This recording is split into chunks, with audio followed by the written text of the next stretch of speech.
एका संख्येच्या 25% मध्ये 64 मिळवल्यास त्या संख्येचा 50% मिळतो, तर ती संख्या कोणती? हे उदाहरण आपण x मानून सोडवूया. ती संख्या आपण x मानू. म्हणून x चा 25% अधिक 64 बरोबर x चा 50%. म्हणून 25x भागिले 100 अधिक 64 बरोबर 50x भागिले 100. आता आपण x एका साईडला आणि पूर्ण संख्या एका साईडला घेऊया. म्हणून 50x भागिले 100 वजा 25x भागिले 100 बरोबर 64. हे 25x एका साईडला अधिकमध्ये असल्याने बरोबर चिन्हाच्या पलीकडे गेल्यावर ते वजाबाकीमध्ये येतील. आता छेद समान असल्यामुळे आपण डायरेक्ट वजाबाकी करूया.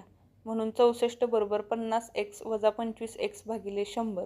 म्हणून 64 बरोबर 25x भागिले 100.